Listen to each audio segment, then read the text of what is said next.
Pedro, não tá aberto o microfone.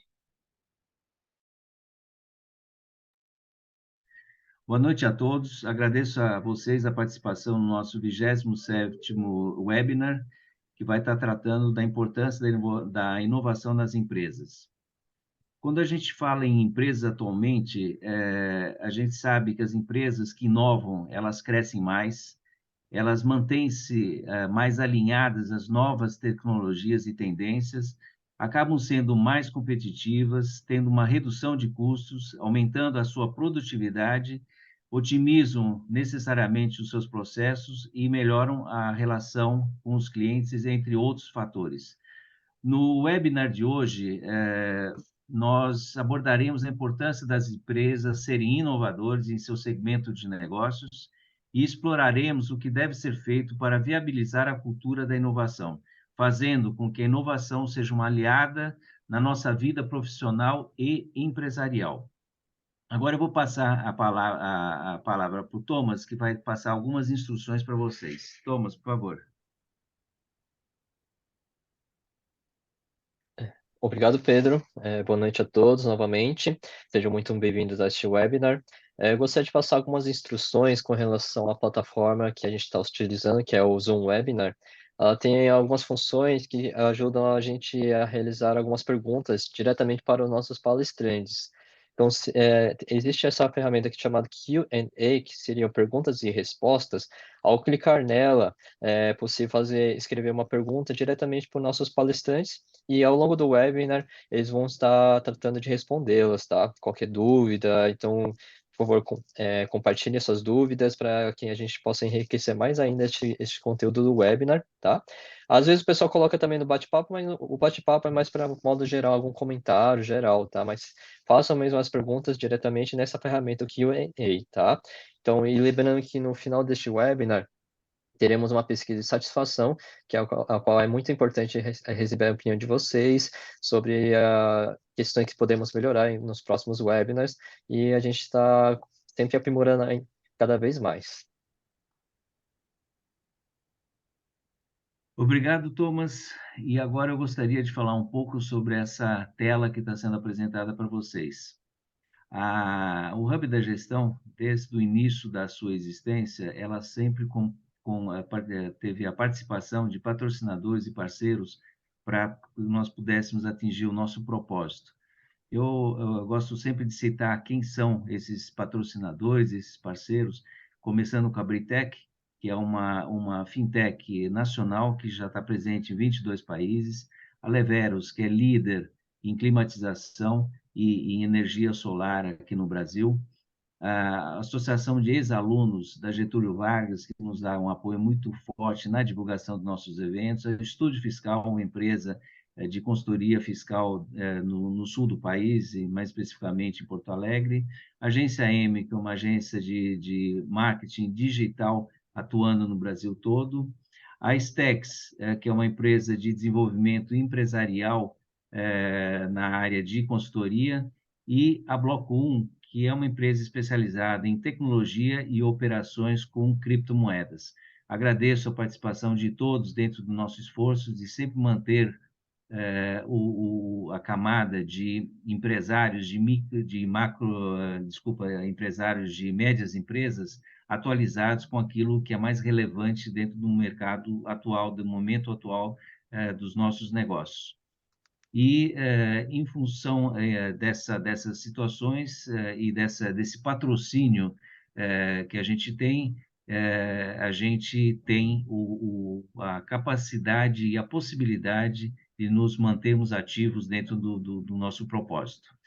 Então, agora eu vou estar dando o andamento ao nosso webinar, mas antes de entrar no conteúdo propriamente dito, eu gostaria de estar informando a vocês que hoje a gente conta com um especialista, uma pessoa que tem um profundo conhecimento dentro dessa área de inovação, e eu gostaria que o José Hernani se apresentasse a vocês, falando um pouco da sua vivência dentro desse terreno, que é um terreno tão especial dentro desse momento que a gente vive. José Hernani, Muito obrigado por estar conosco e, por favor, se puder falar um pouco de você, seria muito bom. Boa noite a todas, a todos. Pedro, obrigado pelo convite. Thomas, obrigado pelo apoio. Prazer estar aqui. Eu tenho 64 anos de idade.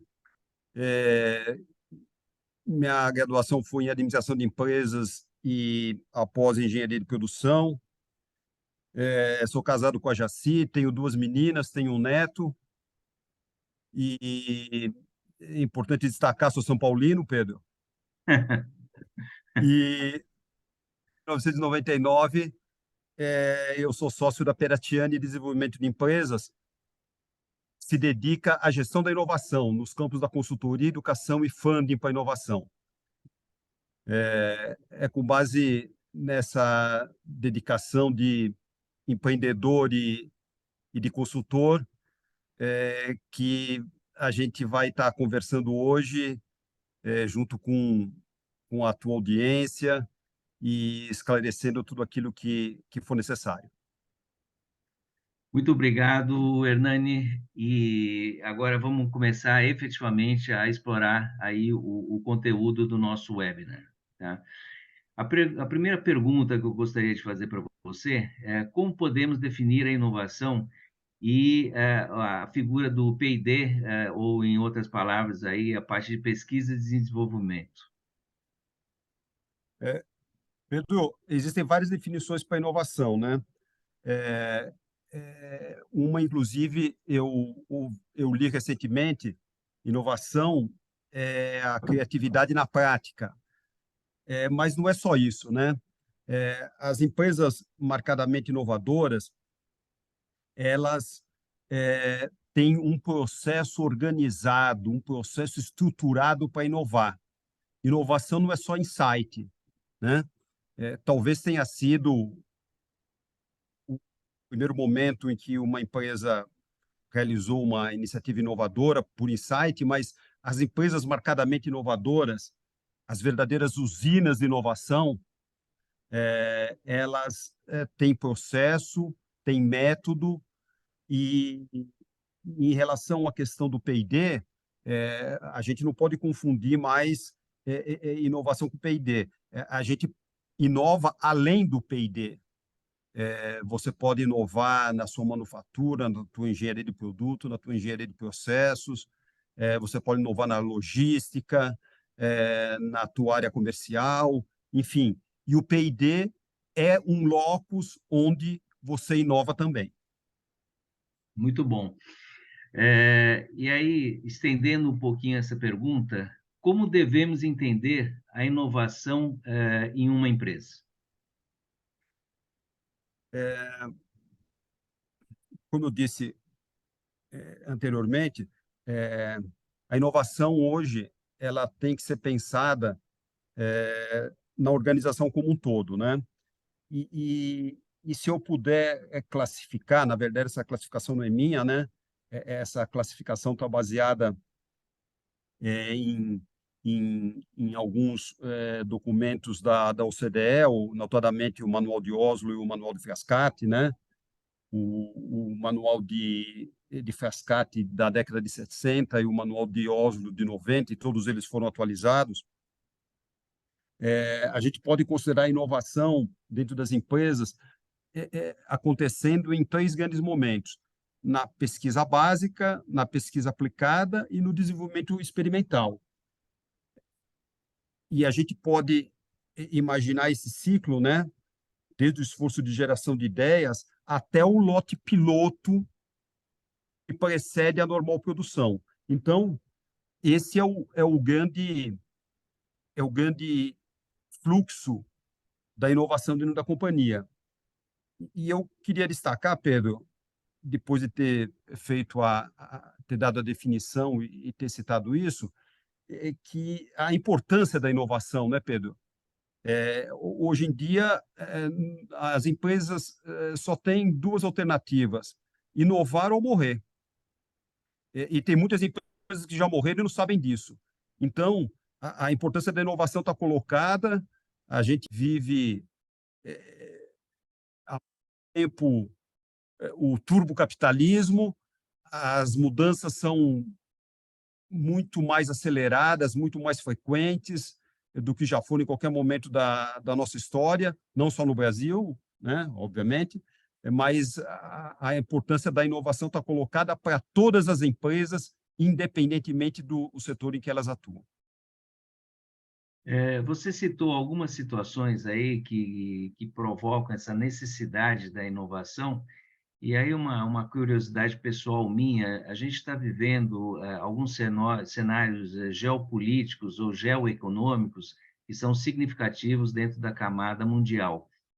O quanto que essas situações elas também afetam a camada de negócios brasileira e o quanto que isso exige um esforço adicional de inovação? Essa tua pergunta é bastante ampla, vamos ver se eu é, consigo traduzi-la, né? É, os desafios para as empresas, no que se refere à questão ambiental, não só para as empresas, né, mas para a humanidade, né? A questão ambiental, a questão dos alimentos ultraprocessados,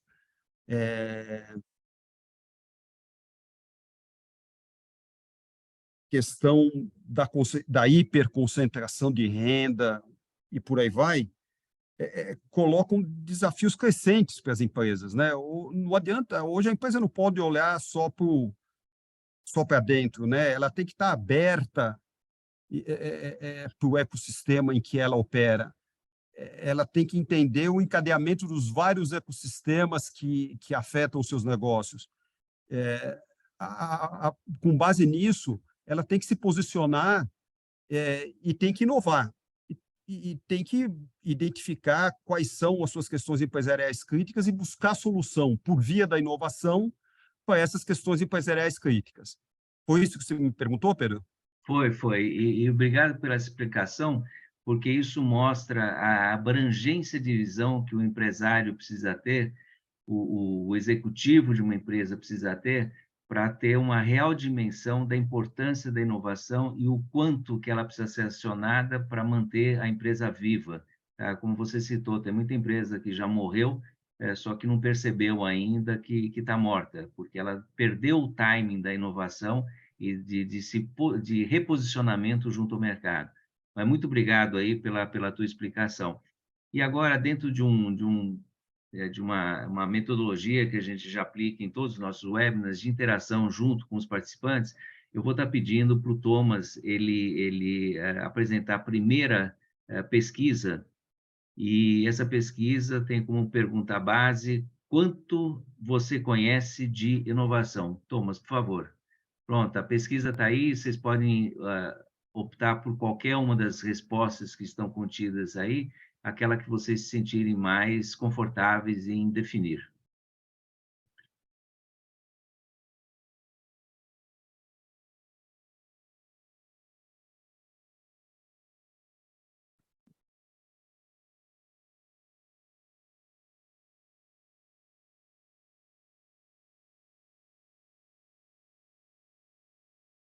Muito bom. Olha que maravilha, tem 50% de pessoas dizendo que atuam com inovação, e essas pessoas aí, como as demais também, eu dou um incentivo motivacional para que elas acionem o Q&A que foi citado pelo Thomas, apresentando as perguntas que possam esclarecer dúvidas que vocês tenham dentro desse terreno de conhecimento ou de atuação. Então, 50% atuam com inovação, 25% já atuaram com inovação no passado, aí seria até interessante a gente entender um pouco melhor, porque deixaram de atuar, se mudaram de perspectiva de atuação, ou a empresa desistiu de trabalhar com inovação. 13%, que é um número bem interessante, que leem muito sobre isso mostra o interesse que as pessoas têm dentro desse assunto, e 13% conheço pouco. Isso significa que esses 13% têm o meu incentivo pessoal para que leiam mais sobre esse assunto, porque esse assunto é imprescindível dentro do cenário de gestão de uma empresa. Então, ainda ligado a essa própria questão e como consequência ou sequência ao pensamento ligado a ela, Hernani, gostaria de te perguntar quais são os principais desafios da inovação no Brasil? O Brasil tem uma série de problemas estruturais, tem problemas de gestão significativos, mas, assim, a nível de inovação, quais são os principais desafios? Pedro, eu queria ainda, dentro desse modelo flexível aqui que a gente tem para conversar, obviamente eu não Ah, posso deixar de destacar o impacto da internet e sobre os negócios, né, que simplesmente fizeram empresas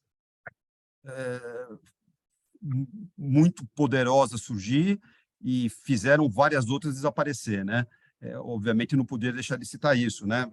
A importância, ainda dentro da importância para se inovar. Mas, em relação aos desafios para se inovar no nosso país, eu pensaria em 5 grandes questões. Uma primeira camada, né? Olhar o Brasil frente ao mundo e, notadamente, em relação aos países da OCDE. Aquele conjunto lá de 30 se não me engano, 35 países, investem, em média, de 3 a 5 vezes o que o nosso país como um todo investe. Como porcentagem do PIB, os investimentos em P&D, empresas públicas e privadas, governo, Petrobras, inclusive, aí tem oscilado ao longo dos últimos 15 anos alguma coisa entre 0,9% e 1,2% do nosso PIB. Os países da OCDE vão de 3 a 5 vezes isso, na média. Quer dizer, é uma competição que, na largada, já se mostra muito difícil, eu diria que desigual, né? Completamente. Uma segunda camada de desafios está no nosso na nossa condição de país subdesenvolvido, um subconjunto em relação à questão da educação nossa. Vou dar 2 indicadores, e são recentes. Metade dos alunos do segundo ano do ciclo básico, metade dos alunos do segundo ano do ciclo básico não sabem ler e escrever. Há poucos dias, ainda nessa semana, eu ouvi que 20%, Pedro, dos nossos jovens até 29 anos de idade, 20% dos nossos jovens até 29 anos de idade não trabalham nem estudam. Isso é uma tragédia nacional. Então, uma segunda camada de desafios para se inovar no nosso país. Uma terceira, o governo brasileiro tem muito por fazer, e eu não me refiro ao atual mandatário, nem ao anterior, mas ao longo do tempo, os desafios têm sido crescentes, mas eu quero destacar que existe, a partir da Lei de Inovação de 2004, a Lei 13.243, que é o Código Nacional de Ciência, Tecnologia e Inovação, que vige nosso país, que é de janeiro de 2016, a Lei do Bem, de 2005, o Marco Legal das Startups, de 2021, são contextos que, ao mesmo tempo, são marcos legais que, ao mesmo tempo, são recentes, mas eles facilitam a vida das empresas. Então, amenizam o desafio de se inovar no nosso país. Uma quarta camada,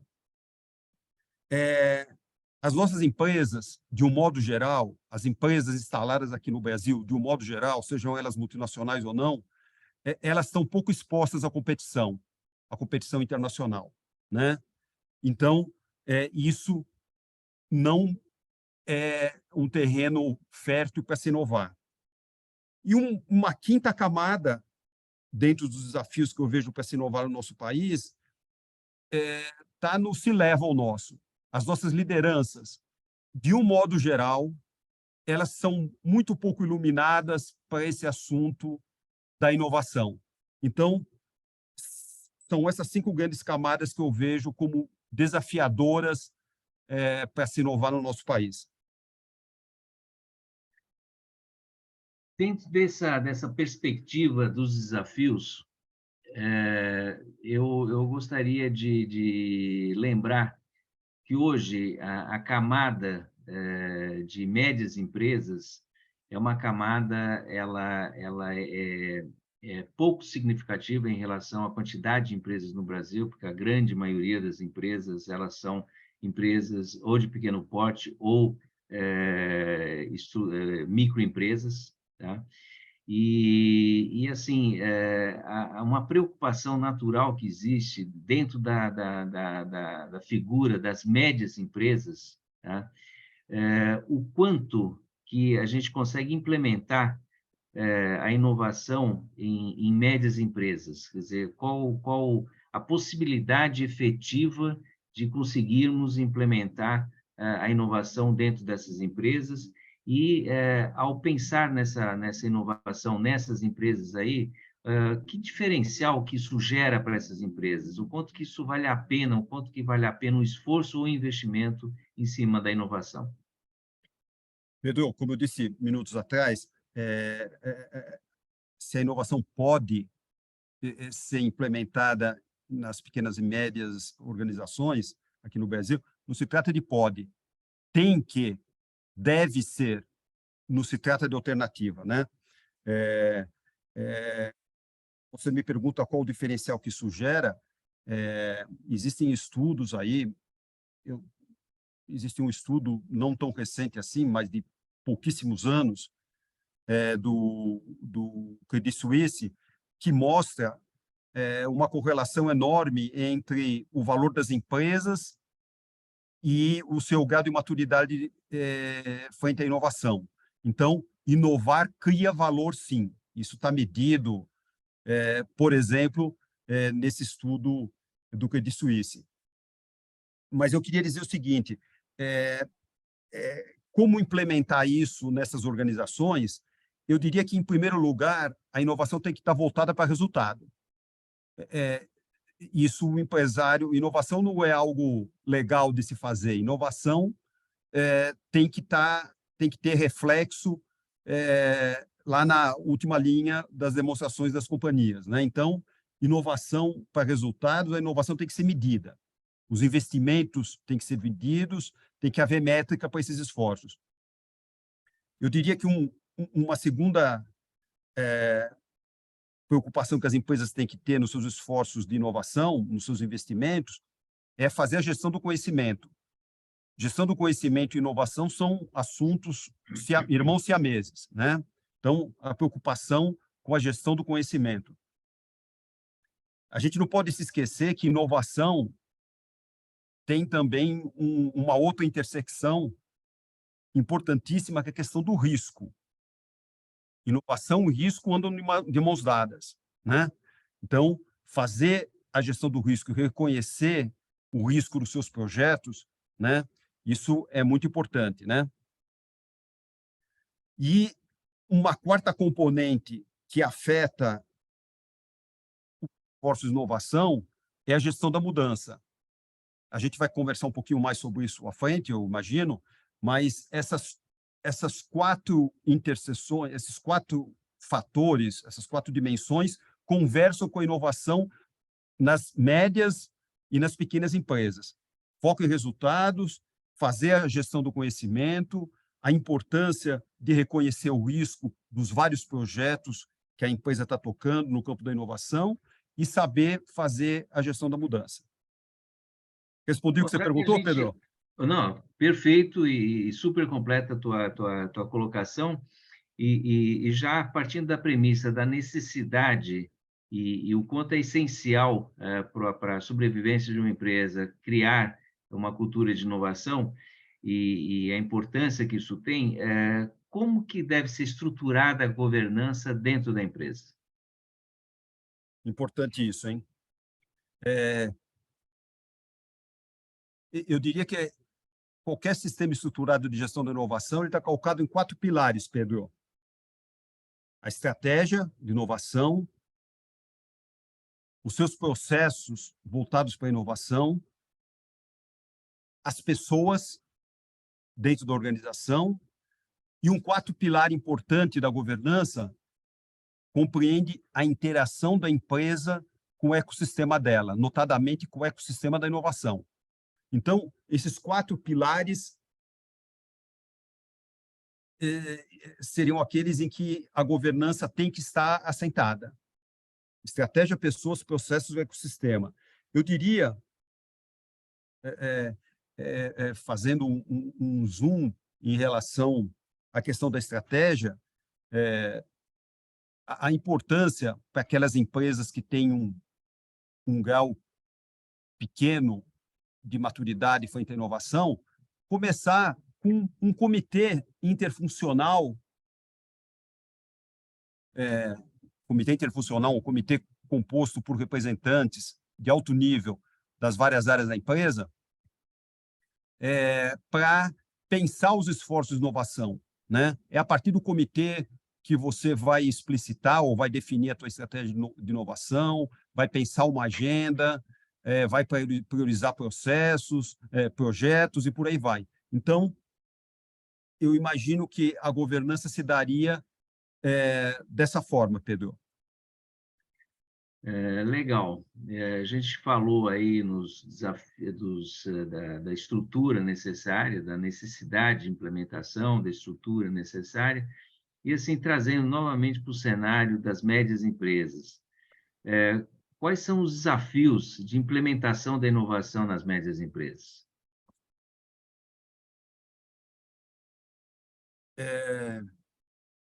Eu vou colocar, dentre outros, vou destacar 2, né?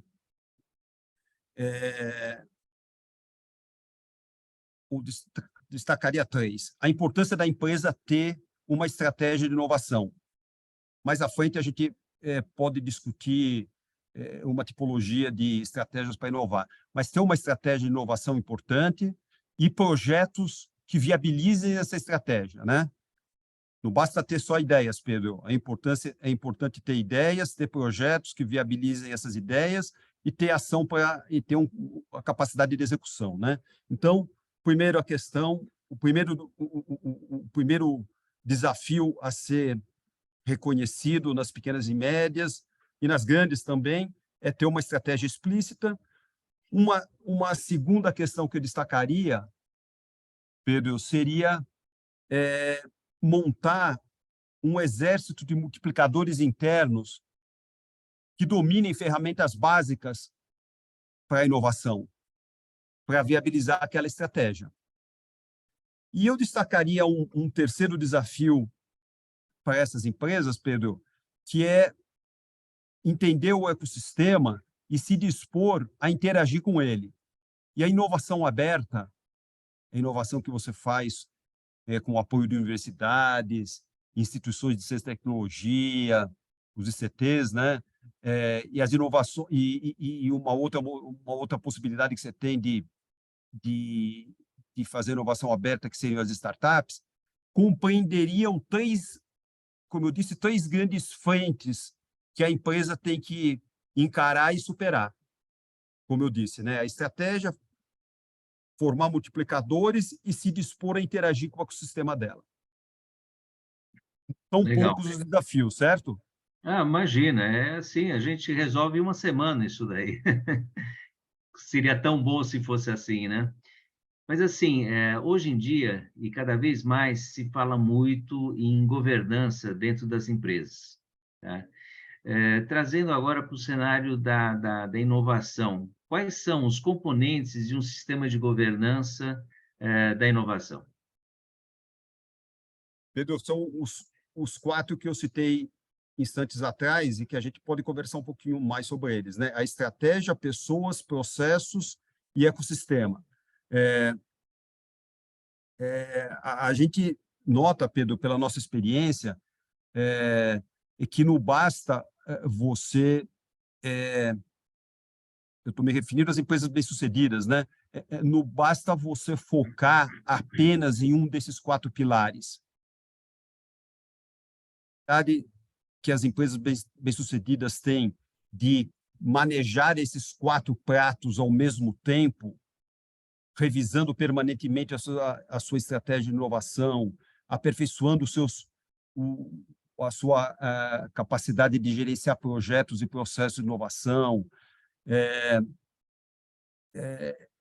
atentas no detalhe na gestão das pessoas, né? Porque sem pessoas você não toca inovação, né? Dentro das empresas ou de qualquer empresa. Esses são os 4 pilares e a empresa tem que estar atentas dia e noite na saúde deles, nos orçamentos para cada uma dessas 4 frentes e medir a efetividade da alocação desses recursos, ok? Muito bom. Eu vou estar chamando agora o Thomas para a gente fazer uma segunda pesquisa junto aos participantes, em que a questão dessa pesquisa diz respeito a sua empresa pratica políticas de inovação. Vamos tentar entender o quanto que isso é uma realidade dentro dos participantes que estão conosco nesse momento. Existem as opções de resposta aí, por favor, escolha aquela que estiver mais adequada ou mais aderente ao momento dos participantes.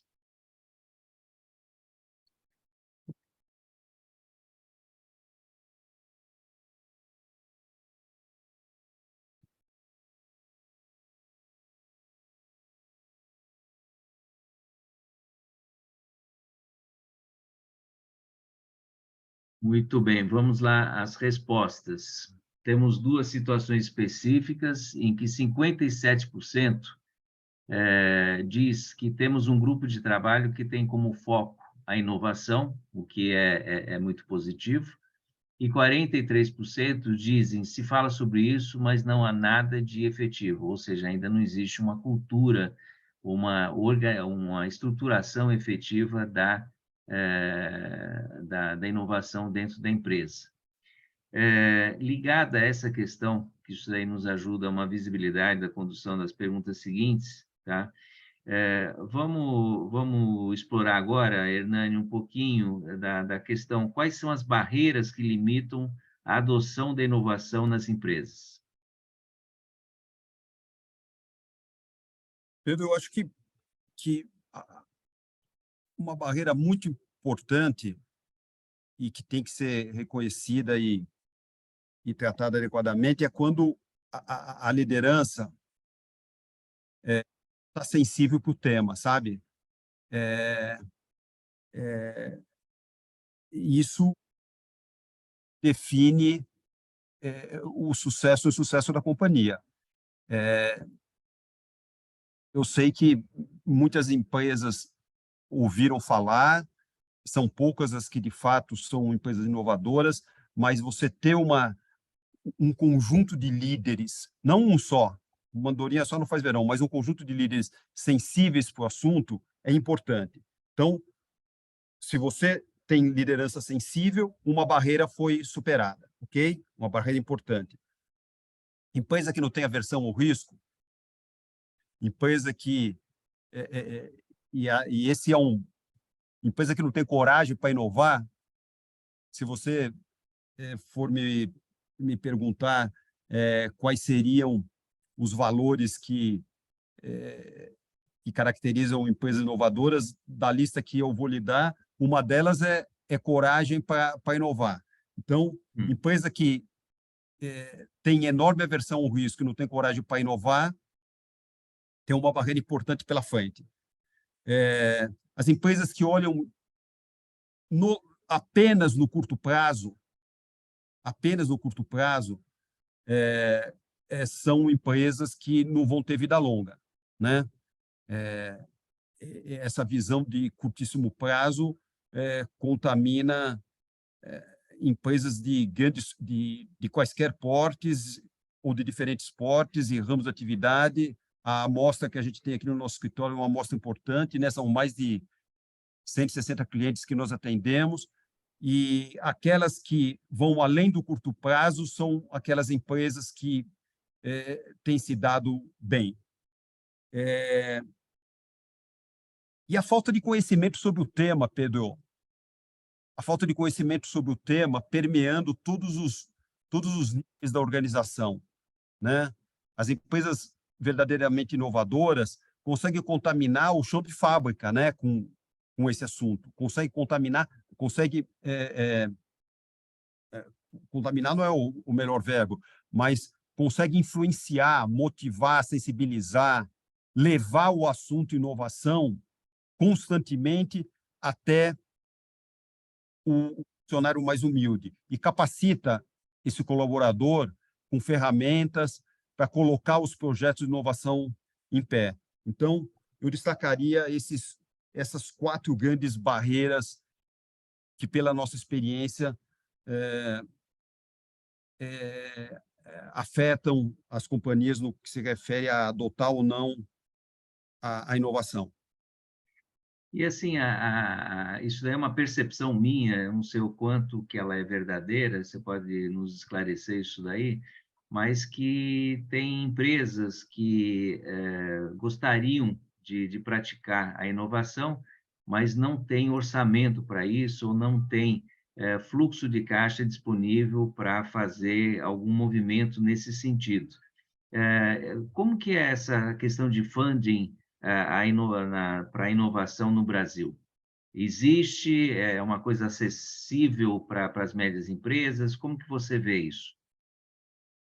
Pedro, existe, e mesmo na crise, continua existindo dinheiro disponível no ecossistema da inovação para as empresas buscarem, né? Vou destacar aqui, Pedro, quando você fala em funding para inovação, nosso ecossistema, o ecossistema brasileiro, ou o sistema brasileiro de inovação, ele é composto por dezenas de órgãos, desde o Ministério da Ciência, Tecnologia e Inovação, o MCTI, Ministério do Desenvolvimento de Indústria e Comércio, o Instituto Nacional da Propriedade Intelectual, Banco do Brasil, BNDES, Senai, as fundações de amparo à pesquisa, em São Paulo, a valiosíssima FAPESP, a Embrapi, Pedro, a Empresa Brasileira de Pesquisa e Inovação Industrial, a Embrapa da Indústria, um órgão que existe há 10 anos, fabuloso, que fomenta muitas iniciativas e procura por bons projetos. E, por fim, ou em primeiro lugar, a FINEP, né? O maior órgão de fomento do nosso país. Esses órgãos todos, Pedro, eles oferecem para as empresas de quaisquer portes e ramos de atividade linhas de fomento para inovar. E eu destacaria 4 grandes linhas de fomento que as empresas podem usar. Podem usar de modo complementar, ok? Eu destacaria como primeira e mais importante fonte de fomento os mecanismos de renúncia fiscal, vou voltar a eles. Em segundo lugar, os empréstimos reembolsáveis. Em terceiro lugar, os empréstimos não reembolsáveis. A subvenção econômica é outro nome, ou dinheiro a fundo perdido, que não é perdido quando você investe em inovação, né? Certeza. E em quarto lugar, as bolsas para pesquisadores. Existem outros mecanismos de fomento à inovação no nosso país, além desses 4 mais importantes, que eu poderia citar: incentivos fiscais regionais para inovação, notadamente no Centro-Oeste. Eu poderia citar os investimentos compulsórios em PDI, Pesquisa, Desenvolvimento e Inovação, para alguns setores regulados, notadamente os setores de óleo e gás, de geração, transmissão e distribuição de energia. e o setor de transportes terrestres, notadamente regulado pela ANTT, notadamente de concessões, esses 3 setores têm investimentos compulsórios em P&D. Então, são fontes acessíveis a empresas, né? E eu, voltando ao primeiro conjunto que eu citei, que compreende os mecanismos de renúncia fiscal, em primeiro lugar, e o mais importante deles é a Lei do Bem, Pedro. A Lei 11.196 de 2005, o mecanismo mais democrático que nós temos no nosso país. Ele sucedeu, Pedro, a Lei 8661 de 93. Desde 1993, o governo brasileiro dá um prêmio por meio de renúncia fiscal, notadamente no campo do imposto de renda e da contribuição social, para as empresas que inovam, Pedro. Então, desde 1993, nós temos isso acessível às nossas empresas. E no que se refere à Lei do Bem, Pedro, vamos olhar o copo meio cheio, nós temos 3.000 empresas que fazem uso desse mecanismo. Se quisermos olhar o copo meio vazio, dentro das 150.000 empresas que estão sob o regime de lucro real, tem uma diferença um pouco grande, né? De 3.000 para 150. Mas nós temos 3.000 empresas que fazem uso. Ainda dentro daquele primeiro conjunto dos mecanismos de renúncia fiscal, eu citei a Lei do Bem, um segundo mecanismo seria a Lei da Informática, e um terceiro voltado notadamente para o setor setor automotivo, que é o programa Rota 2030, que vai se encerrar agora em 2023 e seguramente vai haver uma reedição dele, né? Então, repetindo, 4 grandes fontes de fomento à inovação disponíveis para as empresas do nosso país: renúncia fiscal, Lei do Bem, principalmente, segundo grande mecanismo, o conjunto de empréstimos reembolsáveis, em terceiro, os empréstimos não reembolsáveis, e em quarto, as bolsas para pesquisadores. Pedro, falei há um minuto atrás da Embrapi, Empresa Brasileira de Pesquisa e Inovação Industrial. Pedro, se você tem um projeto que custa 100, se você fizer esse projeto guarda-chuva da Embrapi, esse custo vai se reduzir em 50%. Olha só que beleza. Quem vai pagar os outros 50%? A Embrapi e o ICT, a Instituição de Ciência e Tecnologia, com quem você vai desenvolver o seu projeto. Pedro, existem hoje mais de 70, minha memória pode estar falhando, aproximadamente 80 ICTs credenciados pela Embrapi. Então, Pedro, existe dinheiro, existem órgãos de fomento disponíveis a fomentar a inovação, mas o que é necessário ter é ter um bom projeto em mãos, é ter melhor do que isso, um bom portfólio de projetos de inovação em mãos. Um bom portfólio significa um portfólio alinhado com a tua estratégia de inovação. E olha, se você isso bater na porta... Não, por favor, desculpa. Pode falar. Se você for até a FINEP, Pedro, e dentre as linhas de balcão lá, em Nova Cred, por exemplo, e você tiver um bom projeto em mãos, tenho certeza que a FINEP vai fazer de tudo para lhe dar o dinheiro em condições subsidiadas. Agora, Pedro, se você bater na porta da FINEP e disser que você quer dinheiro para fomentar a tua estratégia de inovação, ela vai ficar mais interessada ainda. Porque quando você fala em estratégia de inovação, significa que você tem um portfólio que está viabilizando essa estratégia. Então, empresas brasileiras, empresas que querem fazer transformação digital, empresas que precisam fazer a transformação digital, empresas que têm bons projetos, são tudo aquilo que os nossos órgãos de fomento querem ver e que querem emprestar. A FINEP, Pedro, e a Embrapi, nos últimos anos, não têm conseguido executar os seus orçamentos. Por quê? Porque falta projeto. ok? Pois Então, existe é, dinheiro disponível, Pedro. e é isso que eu queria citar, né? Porque você foi tão esclarecedor em relação a esse assunto, trouxe tantas informações que me faz chegar à triste conclusão de que aqui só não faz quem não quer ou não tem competência para montar um projeto para ser apresentado para essas instituições, para esses órgãos aí, tá? O que é muito triste, né? Num país que, queira ou não queira, tem uma alma empreendedora, pela quantidade de empresas que são abertas todos os anos, isso daí devia ser diferente. Tá? Então, é muito importante, um assunto muito importante para a próxima pergunta que eu vou te fazer. Tá? Qual a importância da empresa ter uma cultura de inovação, para inovação? Tá?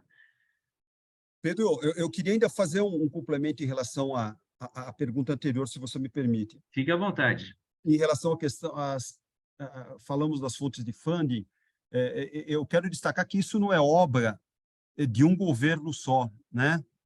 De um mandato de 4 anos só. Isso vem sendo feito pelo governo brasileiro e a gente tem que reconhecer que isso tem sido feito de uma forma positiva. Podemos discutir a velocidade? Ok, mas isso tem acontecido. Está tramitando agora no nosso Congresso, Pedro, um projeto de lei, que eu não tenho o número agora aqui, mas vou disponibilizar depois para o Hub, um projeto de lei que visa o aperfeiçoamento da lei do bem, que é o mecanismo mais democrático e mais transversal que nós temos, né? Uma série de iniciativas que foram, ao longo do tempo, aglutinadas em vários veículos, em vários órgãos, em várias entidades patronais, ANPEI, inclusive, que canalizaram várias sugestões de melhoria das empresas, né, de um modo geral, para que a lei do bem pudesse ser aperfeiçoada. E isso está sendo feito agora. Então, podemos olhar, Pedro, o copo meio cheio, sim, porque está havendo um esforço nessa esfera primeira para que as fontes de fomento e o nosso ecossistema seja aperfeiçoado. Em relação ao que você me perguntou, a importância da empresa ter uma cultura para inovar, né?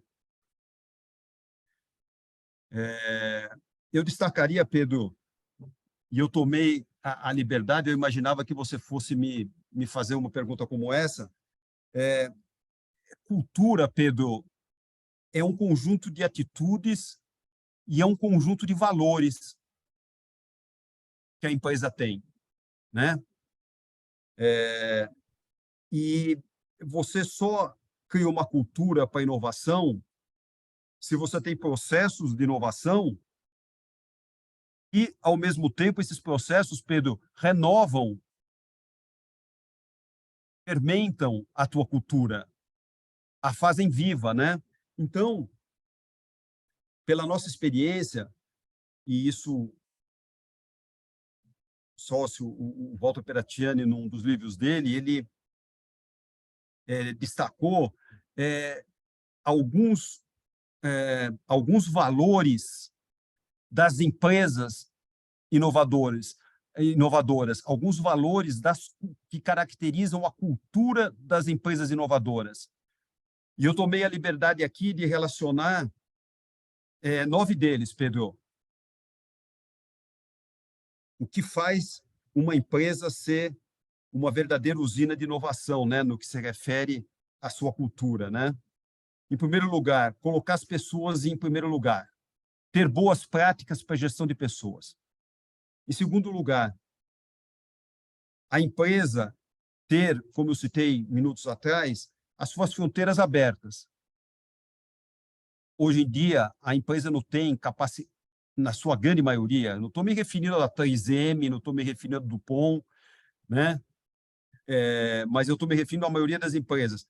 É importante você estar disposto e ter uma política para fazer inovação aberta, né? Que é aquela inovação que você faz com o apoio de universidades e CTs, e você pode contar com as startups também. Fomentar a tentativa e erro, Pedro.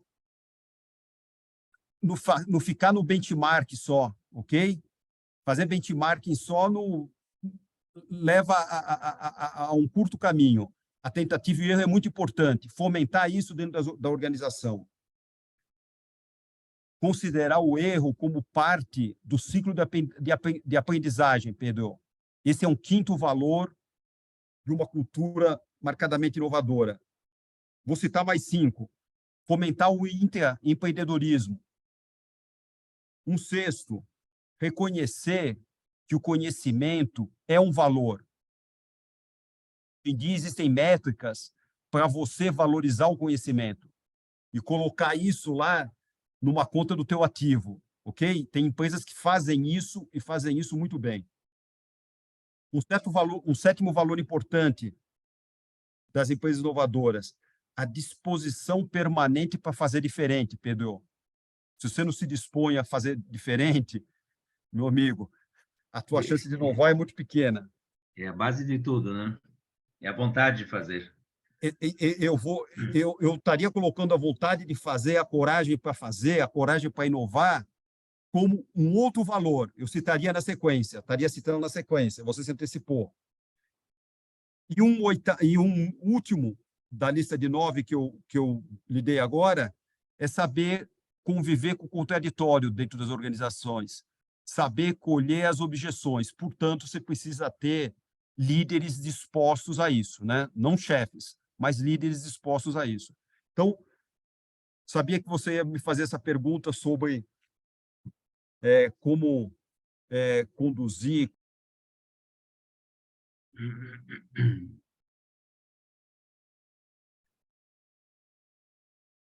O teu som.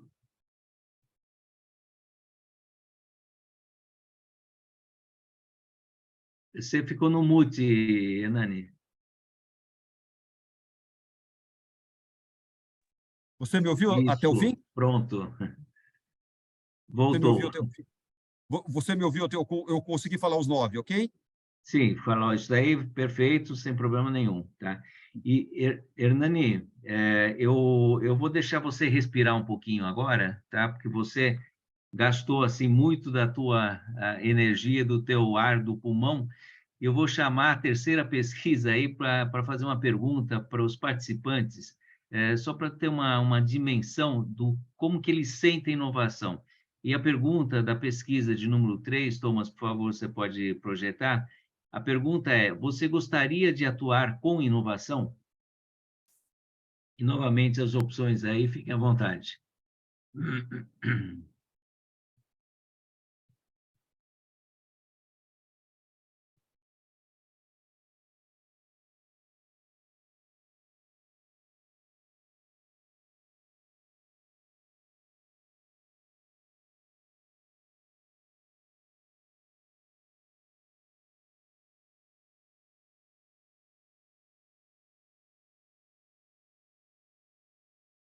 Então, vamos lá. Nossa, aqui a gente tem uma unanimidade. Sim, estou preparada para isso. Que bom que a gente conseguiu juntar um conjunto de pessoas que tem uma visão correta, um interesse verdadeiro de se integrar a esse movimento, a esse esforço de se criar uma cultura de inovação dentro das empresas. Parabéns a todos os presentes aí por carregarem esse sentimento.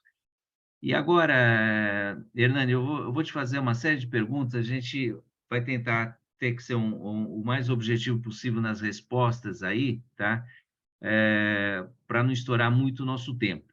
Então, a primeira questão é como envolver as pessoas na cultura ligada à inovação.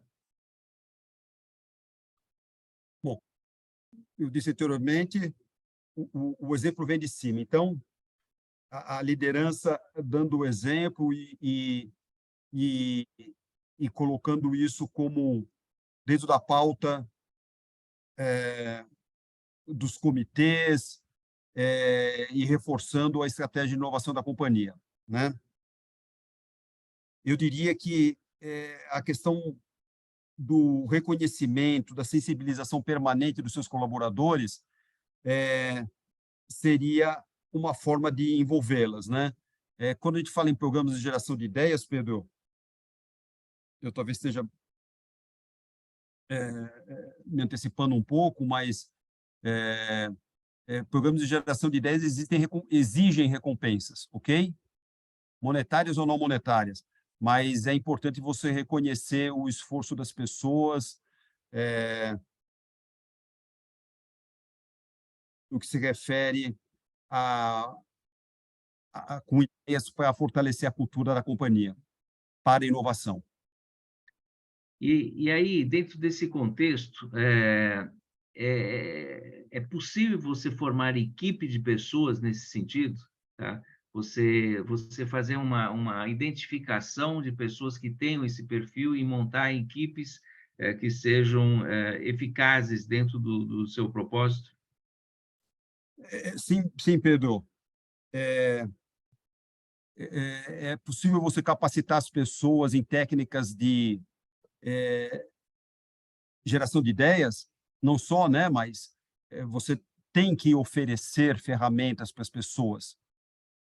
E existem várias, e as pessoas têm que ter acesso a isso, a empresa tem que proporcionar, né? Além do autoestudo, né, Pedro? A gente sabe que o autoestudo é fundamental. Eu destacaria também que um programa estruturado para captação de ideias, Pedro, que eu citei um minuto atrás, e de premiação, é importante para você estimular as pessoas e formar equipes nesse sentido. É muito bom. E, assim, eu não sei se eu estou com uma visão correta, mas me parece que sempre se fala em inovação, a gente precisa pensar num contexto de gestão de mudanças, tá? Como que deve ser tratado isso dentro da empresa? Os líderes, Pedro, têm que ser sensibilizados para esse assunto, né? O assunto de gestão da mudança e inovação são irmãos siameses, né? Como eu já citei. Então, reconhecer que toda mudança passa por um ciclo. Existe um professor consultor, que se chama Price Pritchett, Pedro. Ele sistematizou um bocado isso já há mais de 20 anos, há mais de 30, eu diria. E ele diz que, num processo de mudança, todos nós passamos por 4 grandes fases, Pedro. A traição, a negação, a crise de identidade e a busca de solução. Então, é importante reconhecer que todos nós passamos por isso. E a empresa tem que abundantemente, Pedro, comunicar a mudança que está sendo realizada, que se deseja implementar. Então, a comunicação ela tem que estar orientada para cada uma dessas 4 etapas desse ciclo de mudança que as pessoas vivem. Você não pode o colaborador que recebeu a notícia hoje que a empresa está reduzindo, aumentando a sua linha de produtos, ou mudando o seu modelo de gestão, ou aperfeiçoando o seu modelo de negócios, cada um dos colaboradores da empresa teve acesso a essa informação em momentos diferentes, né? Então, você tem que olhar para isso, saber disso e orientar a comunicação para esses grupos de modo individualizada. De modo muito simplificado, é isso que eu diria para você sobre gestão da mudança. Muito bom. Importante essa conceituação toda aí, tá? E aqui eu acho que você já explorou de uma certa forma ao longo das suas colocações, tá? Mas a pergunta seria como a inovação deve conviver com a estratégia da empresa? Você falou muito da estratégia da inovação.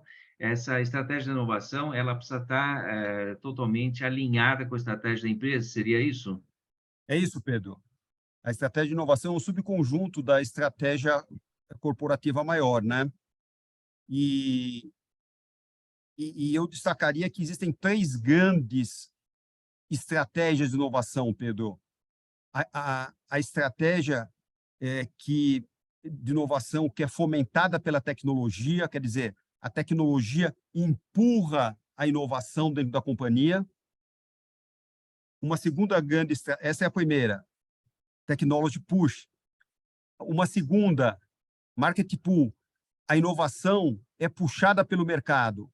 Os seus concorrentes estão impelindo, estão impondo a você mudanças. Ok? Os seus consumidores estão impondo mudanças, concorrentes ou consumidores. Outra parte interessada, um aspecto regulatório, por exemplo, ok?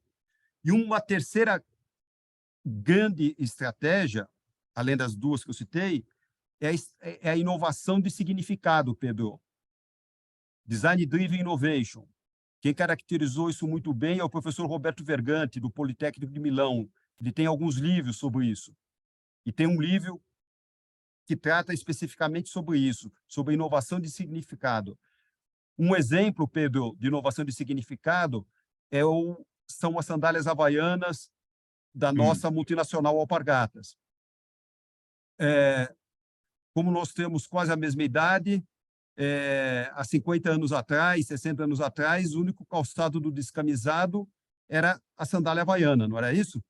E hoje é um artigo quase de luxo, né? Hoje você tem loja Conceito, Oscar Freire, É isso haste da daí. sandália cravejada com cristal Swarovski, por aí vai. Aquela tira de borracha passou a ter um significado diferente ao longo do tempo e fez e faz o sucesso dessa multinacional brasileira, ok? Muito bom. E aí, só para finalizar, com mais uma pergunta, tá? Como lidar com o risco da inovação? Você realçou essa convivência do risco e da inovação, e um conceito aí, se a inovação aberta é uma forma de mitigar o risco da inovação. Pedro, a inovação aberta é, sim, uma forma de mitigar o risco. Você está realizando o teu projeto com uma universidade, com ICT, com o apoio de uma startup. Então, você não está trazendo todo o risco do sucesso ou do insucesso para você só, né? Então, essa é uma estratégia válida e eu diria que é uma estratégia necessária, Pedro. Marcadamente para as empresas brasileiras, né, que não tem como se socorrer com a matriz, é importante elas buscarem essa alternativa, executarem essa alternativa, e, como eu disse minutos atrás, tem a Embrapi, que é o órgão brasileiro, o maior órgão brasileiro de fomento para a inovação aberta. Muito bom. Bom, agora tem algumas perguntas aí que estão disponíveis aí para a tua consulta ou para a tua resposta. Vamos começar com a primeira delas, que é uma pergunta que a Lúcia está nos fazendo, mais especificamente está te fazendo, tá? Em que ela diz: boa noite. Considerando que a empresa tenha toda a estrutura e governança para implementar inovação, você entende que a metodologia ágil e o trabalho em projetos é a mais efetiva para gerar resultados inovadores? Sim, sim. E o que a Lúcia está dizendo para a gente é o seguinte: a empresa se baseia na estrutura e na hierarquia, já morreu, Pedro, e não sabe que morreu. Ela está dizendo aqui para a gente que as equipes organizadas, os squads voltados para projetos, o uso de metodologias ágeis para gerenciar projetos, é o que as empresas inovadoras fazem, né? Elas descentralizaram a última, a enésima potência às suas equipes, deram autonomia, e metodologias como essa são fundamentais para se tocar projetos. Muito bom. Temos uma pergunta aqui da Ana Paula, em que ela pergunta o seguinte: José Hernani, como você analisa o papel das startups na inovação das corporações de todos os portes? Ana Paula Isso. está fazendo uma pergunta importante, porque são poucas as empresas no nosso país, Pedro, que sabem lidar com as startups. A conexão entre corporações e startups não é algo trivial, né? E não são todas as organizações que sabem lidar com as startups. Antes da nossa reunião de hoje, eu tomei a liberdade de pedir para um consultor e empreendedor que se chama Bruno Rondani. Ele é o fundador e o CEO de uma plataforma brasileira que é um case, Pedro, que se chama 100 Startup. É um case brasileiro. Lá existem aproximadamente 25 mil startups avaliadas e ranqueadas. Então, você, líder de uma organização, de uma corporação qualquer, tem lá startups distribuídas em aproximadamente 20 setores diferentes de atividade, onde as startups estão lá à tua disposição para você fazer negócio. Olha só o que o Bruno Rondani contou para mim, Pedro. Das mais de 25 mil startups do ecossistema da 100, e isso não é pouco, não existe um outro sistema organizado para a conexão entre corporações e startups do nosso país, fora a 100, com esse volume. 3.800 delas registraram contratos com 4.400 corporações, apenas em 2022. Isso significa um crescimento de 58% em relação ao ano passado, em relação ao ano de 2021. No levantamento de julho 21 a junho 22, foram quase 42 mil relacionamentos declarados entre corporações e startups, um crescimento de 61% em relação ao ciclo anterior, ao ano anterior, chegando a um montante de 2.700 milhões de reais de contratos. Um valor médio de 260 mil reais por contrato, Pedro. Entre os setores, entre as corporações que mais fizeram inovação aberta, destacam-se aquelas dos setores de bens de consumo, alimentação, construção e serviços financeiros. Entre as startups, as que mais atraíram contratos foram aquelas com soluções voltadas para 1, inteligência artificial, 2, Big Data e 3, startups com soluções para aumentar a produtividade das empresas. Está aí a resposta para a Ana Paula, do nosso Bruno Rondani, ok? Olha, acho que foi uma resposta super completa e ela deve estar satisfeita com as informações que você passou para ela, tá?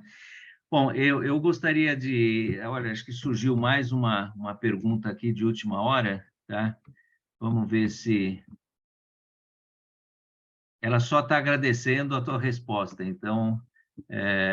obrigado a você aí, Ana, por ter participado com a tua pergunta. Mas, assim, agora eu gostaria que você fizesse assim, as suas considerações finais, que já está no nosso tempo aí de encerramento, tá? E falasse um pouco aí da tua percepção do cenário que envolve inovação e do próprio webinar em si, tá? Pedro, parabéns pela tua iniciativa. Foram 27 edições, não é isso? 27, esse é o 27º webinar. Parabéns aí pela tua iniciativa empreendedora. Só tenho que agradecer pelo convite e acho que esse assunto que a gente está tratando, ele merece outras edições, Pedro, obviamente com outros parceiros que você com certeza vai buscar, porque existem muitas questões nesse campo que deveriam está inquietando as companhias, né? Então, eu acho que a questão da inovação não se coloca como uma alternativa, né? É só a gente abrir os jornais. Pedro, existe uma, uma empresa chinesa do varejo digital de moda, voltado para moda, se chama Shein. Eu Sim, acho que é assim que se pronuncia, Shein. que é bem Pedro, conhecido, inclusive. Pedro, você sabe qual é a velocidade de lançamento de novos produtos dessa companhia? Deve ser enorme, né? 2.000 lançamentos por dia. Que loucura, hein? Quer dizer, se precisava de um exemplo, e a gente vê, né, Renner, nossa, vê a CIA, empresa holandesa, etc., etc., com modelos de gestão muito descolados do que a Shein faz. Nós estamos falando de uma empresa que cresceu mais de 150%, se não me engano, 250% entre 2021 e 2022, e lança 2.000 produtos por dia. Quer dizer, isso é uma avalanche enorme sobre as empresas que estão dormindo em berço esplêndido e não estão percebendo o que está acontecendo, né? Um exemplo, num setor, né? Então, as empresas têm que se organizar e, e têm que sair para ação concreta. Muito bom, muito obrigado pela tua participação, Hernani. Eu fiquei assim muito bem impressionado com a quantidade de informações, com a precisão das informações que você passou, principalmente numa visão de empreendedores, pessoas que têm a responsabilidade de tocar um negócio. Eu tenho certeza que as suas colocações foram extremamente úteis. Eu espero que quem ainda tem alguma dúvida sobre a necessidade de inovação, que essa necessidade seja superada. E já fica meio um compromisso meu, só vou avaliar um pouco mais profundamente isso, mas eu gostaria, inclusive, de contar com a tua participação no segundo semestre para a gente falar um pouco de funding, de como tratar esse assunto de funding dentro das empresas. Eu acho que tem muita gente que tem um nível de ignorância muito grande em relação a isso e não está percebendo a oportunidade de poder tocar um fundo com custo reduzido, uma iniciativa com custo reduzido, envolvendo esses órgãos, ou a fundo perdido. Tem situações que me parece que até é possível a fundo perdido. Tá? Mas eu te agradeço muito a tua participação, a qualidade da tua informação, e quero também agradecer muito aos participantes aí sobre tudo aquilo que eles presenciaram e estarem participando junto conosco. Eu só gostaria de lembrar que a gente tem uma bibliografia aí, caso alguém tenha interesse em se aprofundar nisso daí, tá? E peço para o Thomas projetar, tá aí o slide com as bibliografias, é só pegar o